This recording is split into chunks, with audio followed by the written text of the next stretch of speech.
A paz do Senhor Jesus, estamos iniciando mais um Instantes Finais e eu quero agradecer por sua audiência, a você que é aqui do Recife, da região metropolitana, a você que é da Zona da Mata, Norte ou Sul, a você aqui do Agreste ou do Sertão do estado de Pernambuco, ou a você de outros estados do Brasil e principalmente a você que é de outros países, talvez esteja até em outros continentes, além das fronteiras, mas acompanhe a nossa programação pelo YouTube, pelo nosso site ou pelo aplicativo Rede Brasil TV.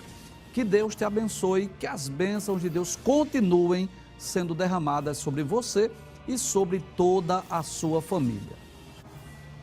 Lembrando que se você deseja entrar em contato conosco, enviar sua mensagem, a sua pergunta, o número do WhatsApp está aparecendo aí na sua tela, é o 99466-1010. Fique à vontade para criticar, sugerir, dar a sua opinião ou enviar a sua pergunta para nós respondermos aqui no programa.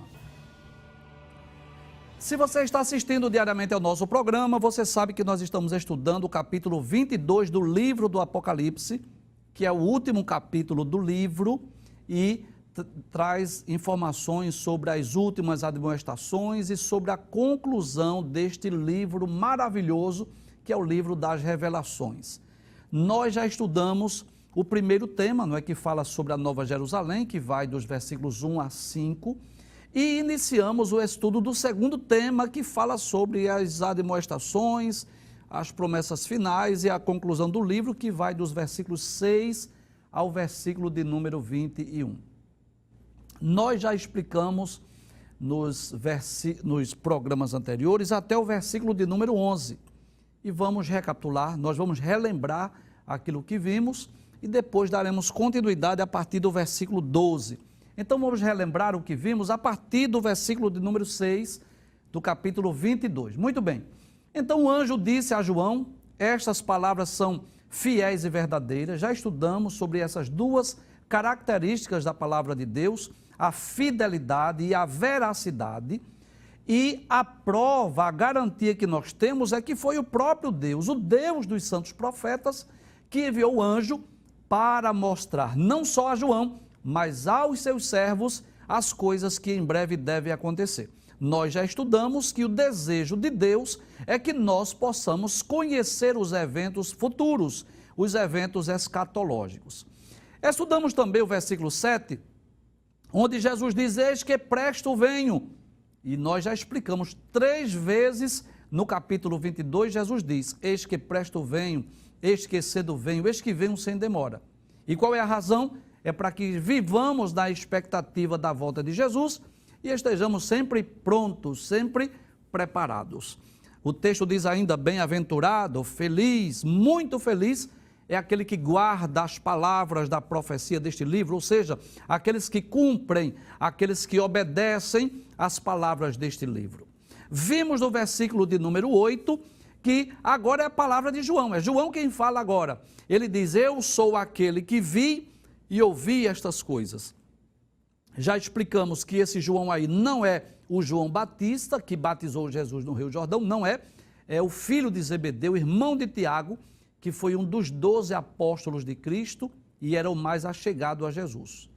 Ele teve a oportunidade de acompanhar Jesus no seu ministério terreno e escreveu 5 livros. O Evangelho, que tem o seu nome, o livro do Apocalipse e 3 epístolas. E João diz que quando ouviu, né, teve aquelas visões, aquelas revelações, ele quis adorar o anjo, prostrou-se aos pés do anjo para lhe adorar. Versículo 9. Mas o que foi que o anjo respondeu? O anjo disse, não faças tal. Em outras palavras, não se curve, não se prostre, não me adore. E por quê? Porque anjo não recebe adoração. O anjo disse a João, eu sou o teu conservo, teu e de teus irmãos, os profetas, e dos que guardam as palavras deste livro. Que coisa interessante. O anjo disse que era conservo, ou seja, servo como você, servo como seus irmãos, que são judeus, servo como os profetas do Antigo Testamento e dos que guardam a palavra desse livro, ou seja, daqueles que são cristãos, a igreja, os crentes do Novo Testamento. E o anjo deixa bem claro, adora a Deus. Nós aprendemos, né? Nós lembramos, reforçamos que somente Deus é digno de receber louvor e adoração. Estudamos também o versículo de número 10, onde o anjo disse a João: não seles as palavras da profecia deste livro. Ou seja, não escondas, não oculte. O desejo de Deus é que as palavras da Bíblia, e com exclusividade do livro do Apocalipse, sejam difundidas, pregadas, ensinadas. Então, quando o anjo diz a João, não seles, estava dizendo, não omita, não esconda, não ocultes. Em outras palavras, divulgue, propague, ensine, faça com que essas palavras sejam difundidas, divulgadas para o mundo. E por quê? Porque João não deveria selar, ocultar as palavras deste livro? É simples, o tempo está próximo. Devemos entender que cada dia estamos mais próximos do cumprimento das palavras deste livro. Finalmente, nós estudamos o versículo de número 11, foi o último versículo que nós estudamos, né? Onde fala sobre dois grupos de pessoas. Abre a tela, por gentileza. Aí diz: quem é injusto, faça injustiça ainda. E quem está sujo, suje-se ainda. Quem é justo, faça justiça ainda. E quem é santo, seja santificado ainda. Então, tem dois grupos de pessoas: os injustos, que também são sujos, e aqueles que são justos e que são santos. Então, em resumo, fala sobre aqueles que servem a Deus e os que não servem. É claro que o desejo de Deus é que todos sejam salvos. Mas quando o texto diz assim, quem é injusto, faça injustiça, quem é sujo, suje-se ainda mais, é no sentido de dizer assim, olha, você tem um livre-arbítrio, você é dono de si, você faz o que você quiser da sua vida. Tome uma decisão, faça uma escolha. A vida é sua, você quem decide o que quer fazer. Agora, nós concluímos lendo aquele texto lá do livro de Eclesiastes, capítulo 12, versículos 13 e 14, né? De tudo que se tem visto, o fim é teme a Deus, guarda os seus mandamentos, porque esse é o dever de todo homem, porque Deus todas as coisas trará a juízo, tanto as boas quanto as más. Então esse texto, na realidade, traz um alerta, uma advertência para cada um de nós. É como se Deus estivesse colocando à disposição de cada ser humano a decisão dele. Se você quer continuar cometendo injustiça, é um direito seu. Se você é sujo, quer se sujar mais ainda, é um direito seu. Agora, você que é justo, continue na sua justiça. Você que é santo, continue se santificando. Esse é o desejo de Deus, para que estejamos prontos, estejamos preparados para aquele grande e glorioso dia. Até aí foi só uma recapitulação daquilo que nós vimos para reforçar o aprendizado. A partir de agora, sim, nós vamos continuar o estudo do capítulo 22 do livro do Apocalipse. Vamos para o versículo de número 12. Pode abrir a tela, por gentileza. No versículo 12, observe que mais uma vez são palavras de Jesus. Eu já adverti, já falei. No capítulo 22 tem hora que quem fala é o anjo, tem hora que quem fala é João e tem hora que quem fala é Jesus. Mais uma vez é Jesus dizendo, eis que cedo venho. Pode trazer a tela. Então nós já explicamos que neste capítulo, por favor, traga a tela, ao menos 3 vezes Jesus fala da brevidade da sua vinda. Versículo 7, versículo 12 e versículo 20. No versículo 7 ele diz assim, eis que presto venho. No versículo 12 ele diz, eis que cedo venho. No versículo 20 ele diz, certamente cedo venho. E nós já explicamos, mas nunca é demais explicar a Bíblia. Por que essa ênfase? Por que essa repetição? É simples. São as últimas palavras do livro.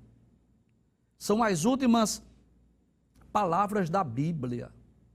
São as últimas instruções, as últimas recomendações, as últimas advertências. Então Jesus é enfático 3 vezes, repetir a mesma frase, com palavras diferentes. Eis que presto venho, eis que cedo venho, certamente cedo venho.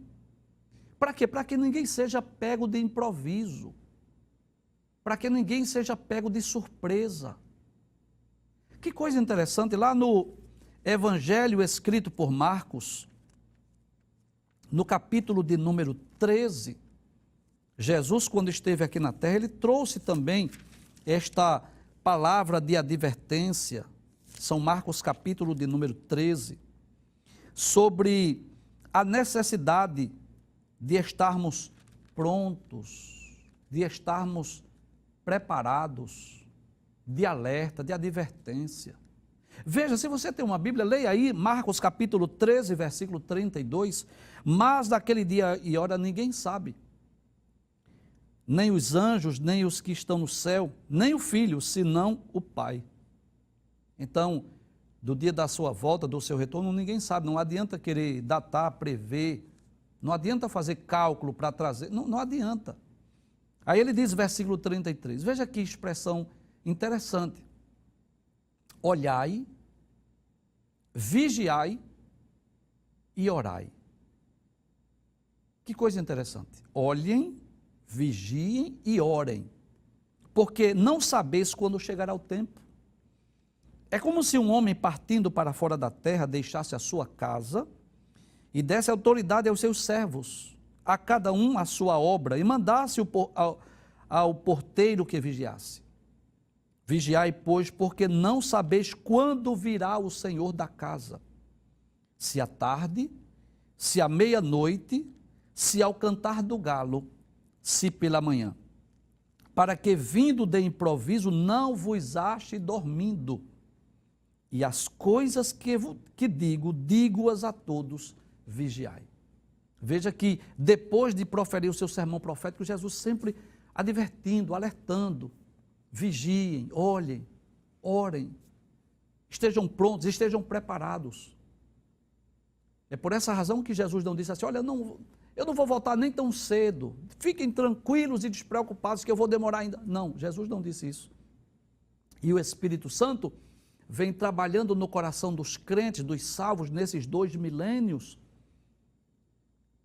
colocando essa certeza, essa convicção que devemos estar prontos, preparados, porque Jesus pode voltar a qualquer momento.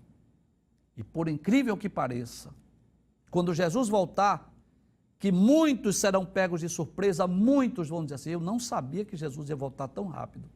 Eu pensava que Jesus ia demorar muito ainda. Mas ninguém poderá culpá-lo por falta de aviso. É por isso que Jesus é enfático. Eis que cedo venho, eis que presto venho, certamente cedo venho. Mas ele não diz só isso. Ele diz, e o meu galardão está comigo para dar a cada um segundo a sua obra. Abre a tela, muito bem. E o meu galardão, ou seja, a minha recompensa está comigo. Ele, quando vier, trará consigo a recompensa para dar a cada um segundo a sua obra. Então eu gostaria de lembrar aqui sobre os 3 julgamentos escatológicos que nós já estudamos em programas anteriores, onde Jesus será o juiz desses 3 julgamentos. O primeiro deles é o tribunal de Cristo, que ocorre após o arrebatamento, onde Jesus trará o galardão, a recompensa para os salvos, para os justos. Nós seremos galardoados por aquilo que fizemos em prol do reino de Deus, em prol da obra de Deus aqui na terra. Então, cada crente que foi salvo, cada pessoa que foi alcançado pelas redes do Evangelho, Jesus entregou dons, talentos, vocações. Uns são pregadores, outros são músicos, outros são professores, outros são obreiros. Enfim, cada crente tem uma tarefa, um trabalho, um serviço a executar, a realizar aqui na terra, em prol do reino de Deus, em prol do Evangelho. E quando Jesus voltar, na primeira fase da sua segunda vinda, ele irá galardoar a cada um. Entregar o galardão, a recompensa por aquilo que fizemos por amor ao Evangelho, pela sua causa, pela obra de Deus. Na ocasião da sua segunda fase da segunda vinda, que é a vinda de Jesus em glória, aquela que ocorrerá depois da grande tribulação, Jesus virá mais uma vez para julgar. Dessa feita, quem será julgado? Serão julgadas as nações que estiverem vivas na terra. Aquelas nações que escaparam da grande tribulação. E ali Jesus irá julgar aquelas nações, conforme está em Mateus capítulo 25, versículos 31 a 46. Nós já explicamos esse evento, é chamado de julgamento das nações vivas. Jesus será o juiz mais uma vez. Irá julgar aquelas pessoas que estiverem vivas no final da grande tribulação. E, finalmente, o último dos eventos escatológicos que nós estudamos recentemente, está no capítulo 20, versículos 11 a 15 do livro do Apocalipse, que é exatamente o grande trono branco, o juízo final, onde Jesus irá julgar agora as almas dos mortos, de todos os pecadores e também de alguns justos que vão morrer durante o reino milenial, que hão de ressuscitar naquela ocasião para serem julgados pelo Senhor Jesus. Então, nos 3 julgamentos escatológicos, nos 3 julgamentos futuros, Jesus será o juiz e cada pessoa será julgada de acordo com as suas obras. Aqui na terra você sabe disso, que nem sempre a justiça é feita. Você sabe disso, que nem sempre o culpado é condenado e que nem sempre o inocente ele é justificado nos tribunais. Ele é declarado justo nos tribunais. Você sabe disso.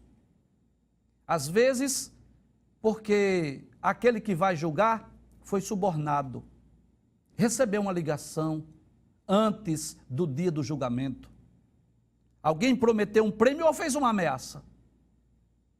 Porque essas duas possibilidades, existem essas duas possibilidades, principalmente aqui no Brasil.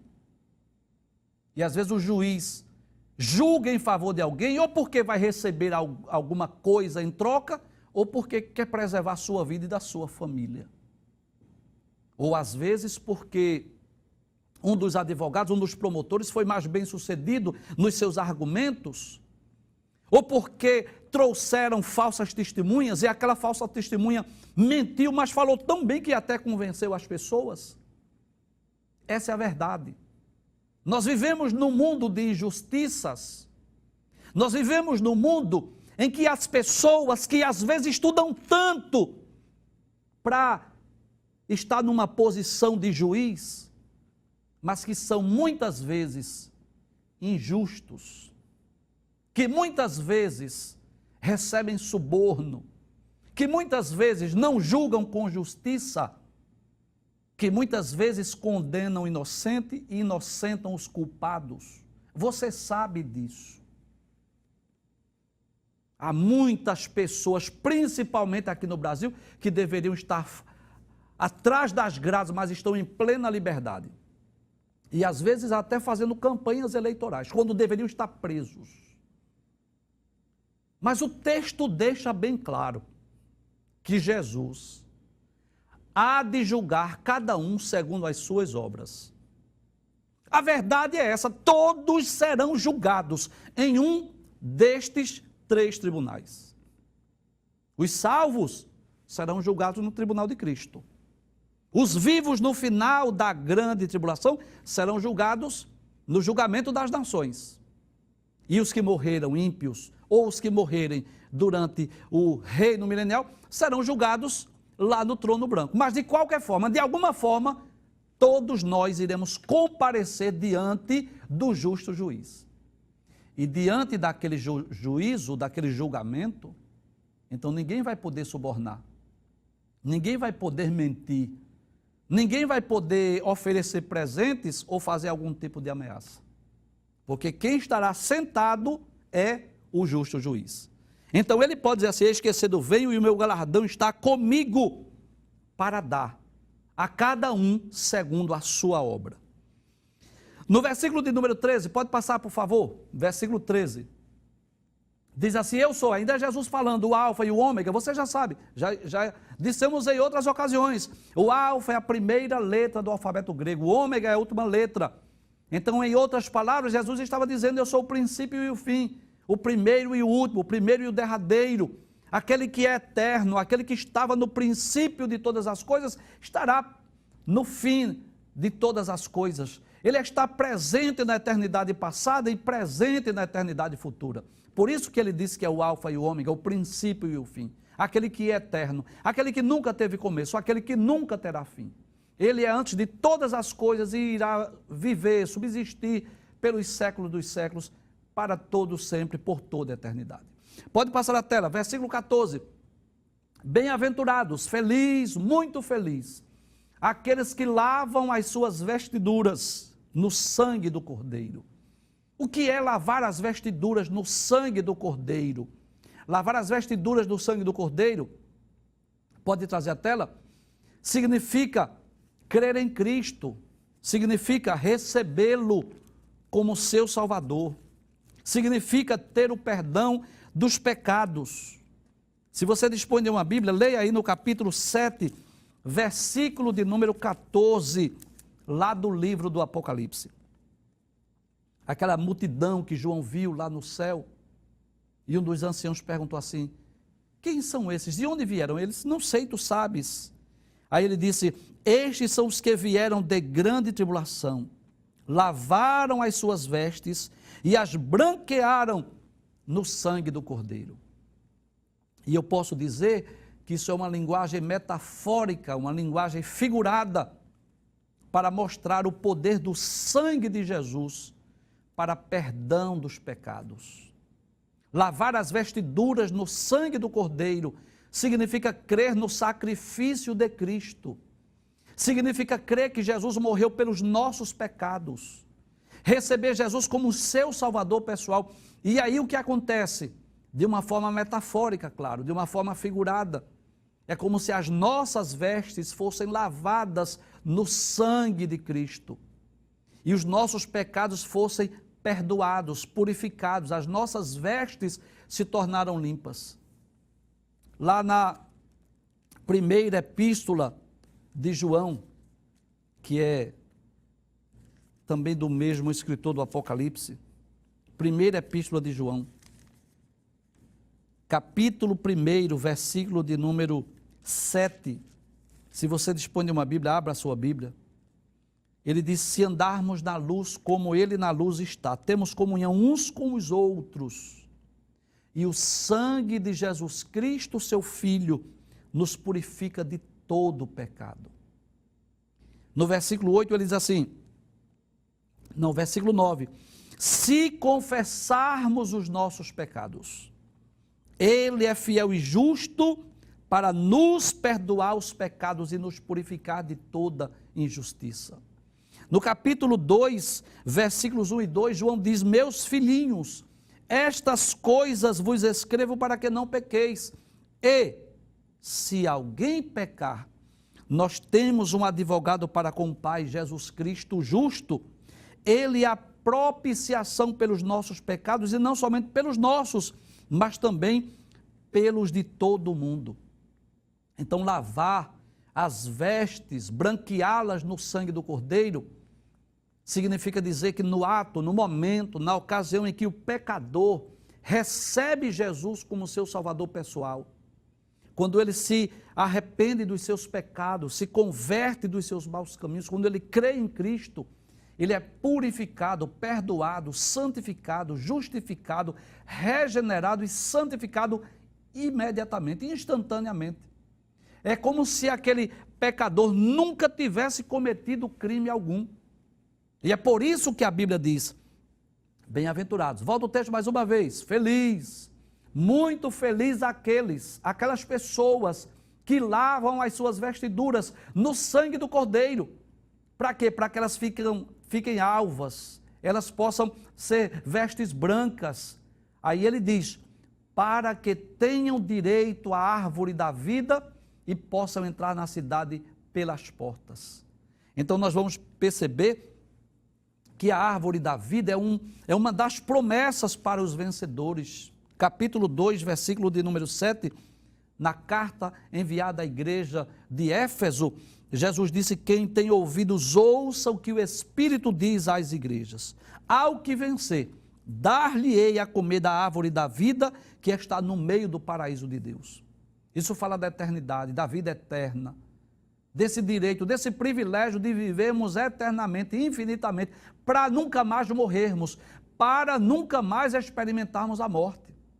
Então, aqueles que lavam as vestiduras no sangue do Cordeiro, além de ter o privilégio de comer da árvore da vida, de viver eternamente, de viver infinitamente para nunca mais morrer, veja o que o texto diz, a outra promessa, o que é que ele recebe? Pode abrir a tela, aí ele diz assim, e possam entrar na cidade pelas portas. O que significa entrar na cidade pelas portas? Significa assim, entrar pelas vias legais, entrar pelas vias corretas. Ele não vai precisar procurar outros meios, outras maneiras, não, ele vai entrar pelas portas. Como que diz assim, ele é digno, ele é merecedor, ele foi salvo, ele creu em Cristo, ele tem o direito de entrar pelas portas. Você sabe disso, nós já explicamos que a Nova Jerusalém tem 12 portas, 3 portas de cada lado. Nós já explicamos aqui que como nós estaremos em corpos gloriosos e incorruptíveis, estaremos vindo à terra, indo à Nova Jerusalém, enfim, teremos essa liberdade de entrarmos e de sairmos daquela cidade. E entrar pelas portas significa isso, pelas vias legais, de forma correta. Ter o direito, não só à árvore da vida, mas ter direito à Nova Jerusalém. Essa cidade planejada, arquitetada, preparada para os salvos, onde nós iremos habitar pelos séculos dos séculos. Pode passar o texto, pode passar o próximo texto, versículo 15. Mais uma vez, nós vamos perceber aí uma palavra de advertência. Mais uma vez, o texto vai falar de grupos de pessoas que vão ficar fora do céu. Traz a tela, por favor, depois eu leio o versículo 15. Eu quero lembrar o que nós já lemos. No capítulo de número 21, versículo 8, lembra que nós já explicamos, nós dedicamos um programa só para explicar o versículo 8? Aí diz, quanto aos tímidos, que nós já dissemos aqui que esses tímidos aqui são os covardes, e aos incrédulos, e aos abomináveis, e aos homicidas, e aos fornicadores, e aos feiticeiros, e aos idólatras, e a todos os mentirosos, a sua parte será no lago que arde com fogo e enxofre, o que será a segunda morte. Então, nós já explicamos esse texto, grupos de pessoas que vão ficar fora do céu. E não só isso, porque se ficar fora do céu já é ruim, serão lançados no lago de fogo. E aqui mais uma vez, nós vamos perceber aqui grupos de pessoas, 6 grupos de pessoas, inclusive alguns que estão também no capítulo 21, versículo 8. Mais 6 grupos de pessoas, ou relembrando aqui, outras pessoas que vão ficar fora do céu. E por que, mais uma vez, a repetição? Sempre que a Bíblia repete, sempre que a Bíblia fala mais de uma vez, é porque quer dar ênfase, quer chamar a atenção. Abre o texto mais uma vez. Os grupos de pessoas que vão ficar fora do céu, fora da Nova Jerusalém. Quem vai ficar de fora? Primeiro os cães. Os cães aí não se refere a cachorro, esse animal de estimação. Embora que, eu quero deixar bem claro que lá no céu não vai entrar animal de estimação, tá bom? Quero deixar bem claro isso. Porque, vez por outra, a gente recebe uma pergunta, se meu gatinho, meu cachorrinho, se vai ser salvo, se vai para o céu. O céu é lugar de santo, de pessoas que creram em Cristo, que o receberam como um Salvador, que lavaram as suas vestes no sangue do Cordeiro. Então, lá no céu não tem gato, não tem cachorro, não tem papagaio. Isso aqui é para a terra, tá certo?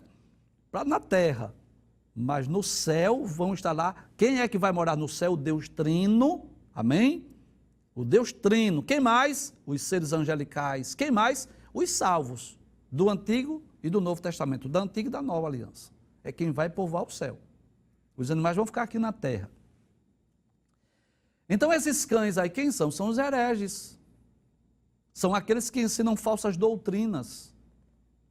São aqueles que adulteram a palavra de Deus, que torcem a palavra de Deus, que pregam outro evangelho, que pregam uma falsa esperança,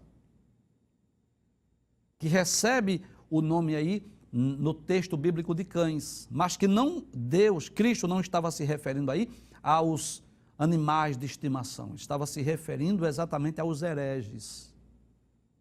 Aqueles que divulgam, que ensinam doutrinas antibíblicas, heresias. E, infelizmente, muitas pessoas seguem falsas doutrinas, seguem os falsos mestres, seguem os falsos ensinos e não se percebem disso. Infelizmente, tem muita gente que segue heresias, falsas doutrinas, falsos ensinos, doutrinas antibíblicas, doutrinas antiteístas, e estão seguindo esses hereges, esses falsos mestres. Nós vamos perceber, lendo a palavra de Deus, que os apóstolos advertiram acerca desses falsos mestres que já existiam no passado e ainda vai existir no futuro. Segunda de Pedro, capítulo 2, Pedro diz: e também houve entre o povo falsos profetas. O que é um falso profeta? É alguém que fala enganosamente em nome de Deus. Como entre vós haverá também falsos doutores. Os doutores aqui são os falsos mestres, que introduzirão encobertamente heresias de perdição. O que são heresias? Falsos ensinos. Ensino deturpado, ensino falso, o ensino que não é verdadeiro, não é autêntico, não é genuíno. Eles vão introduzir, mas de uma forma encoberta.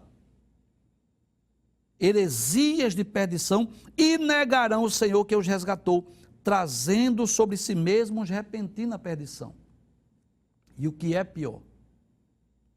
Versículo 2: e muitos seguirão as suas dissoluções, ou seja, os seus erros, as suas heresias, os seus ensinos, pelos quais será blasfemado o caminho da verdade. E por avareza, por amor ao dinheiro, farão de vós negócio com palavras fingidas, sobre os quais já de largo tempo não será tardia a sentença, e a sua perdição não dormita.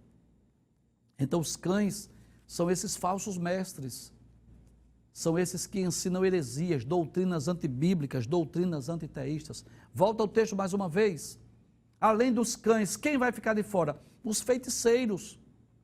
As pessoas que estão envolvidas com o pecado da feitiçaria, envolvidas com o ocultismo, estão praticando, participando de religiões que sabem, muitos deles sabem. Alguns estão lá porque são cegos, porque não conhecem a verdade, mas muitos deles sabem que é uma prática religiosa condenada na palavra de Deus.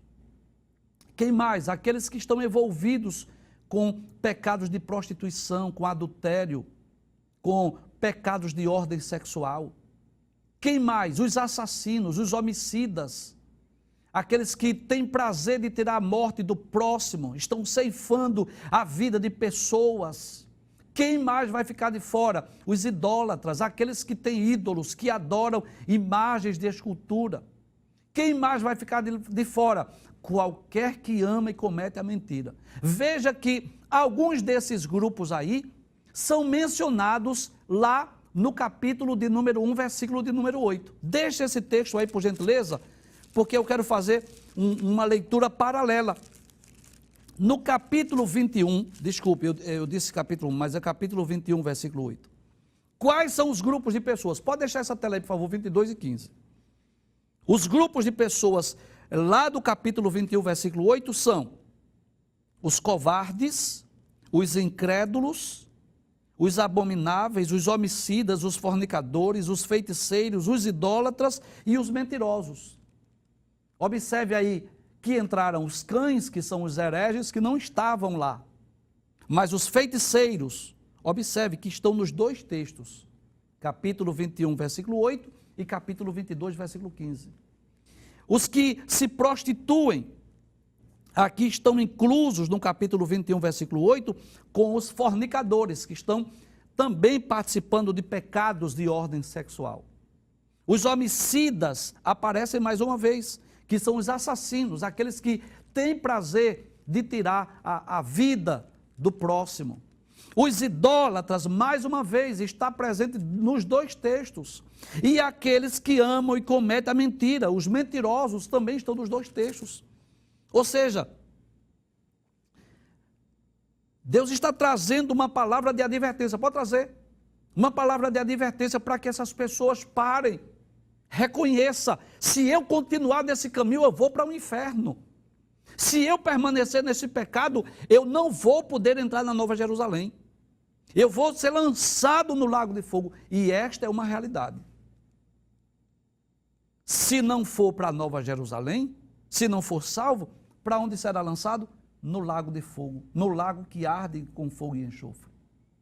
Então, a palavra de Deus adverte, alerta, ensina, orienta, mostra o caminho, de forma que, quem é que vai para o inferno? Quem quiser. Quem é que vai para o lago de fogo? Quem permanecer no seu erro. Se você percebe que você está envolvido em um desses grupos de pessoas, se você está envolvido com algum desse tipo de pecado, ainda tem uma saída, ainda tem uma solução. E qual é a solução? Lavar as suas vestes no sangue do Cordeiro. É recorrer a Cristo, é confessar o seu pecado, é abandonar a vida de pecado, é se converter dos seus maus caminhos, receber Jesus como seu Salvador pessoal. Eu já disse várias vezes, mas eu não me canso de dizer. Eu preciso dizer isso quantas vezes forem necessárias. Quando alguém, o homem, o pecador, crer em Cristo, se arrepende dos seus pecados e se converte dos seus maus caminhos, ele é justificado, regenerado e santificado. Então ele é declarado justo diante de Deus. O Espírito Santo vem habitar dentro dele para promover uma mudança, uma transformação, um novo nascimento, e ele passa a ser santificado diante de Deus. Os seus pecados são perdoados. É claro que os amigos não vão entender. É claro que alguém pode ridicularizar e dizer, como as pessoas costumam dizer, quem já viu, pecou tanto, agora é salvo. Mas é a Bíblia quem diz. Se você não crê, é um problema seu, é um direito seu. Você tem o direito de não crer, como eu tenho o direito de crer, de acreditar nisso. Que a partir do momento que nós cremos em Cristo, todos os nossos pecados são perdoados. Romanos capítulo 8, versículo 1 diz isso. Portanto, agora nenhuma condenação há para os que estão em Cristo Jesus. Segunda aos Coríntios, capítulo 5, versículo 17, diz assim: assim que se alguém está em Cristo, nova criatura é. As coisas velhas passaram, e eis que tudo se fez novo. Em Romanos capítulo 10, versículo 9, diz, se com o teu coração, deixa eu ler esse texto, Romanos capítulo 10, versículo 9, diz assim, se com a tua boca confessares ao Senhor Jesus, e em teu coração creres que Deus o ressuscitou dos mortos, serás salvo. E lá em João capítulo 5, versículo 24, diz, na verdade, vos digo que quem ouve a minha palavra e crê naquele que me enviou, tem a vida eterna e não entrará em condenação, mas passou da morte para a vida. Então, se você percebe que você faz parte de um desses grupos, eu quero dizer, ainda há tempo, ainda tem uma saída, ainda tem uma solução. E o que é que eu faço? Receba Jesus como seu Salvador pessoal. Confesse a Ele o seu erro, o seu pecado. Peça perdão, misericórdia a Deus. Diga para Jesus, eu não quero ir para o lago de fogo, eu quero ir para o céu, eu quero ir para a Nova Jerusalém. E com certeza Jesus vai perdoar os teus pecados e vai te dar uma nova vida.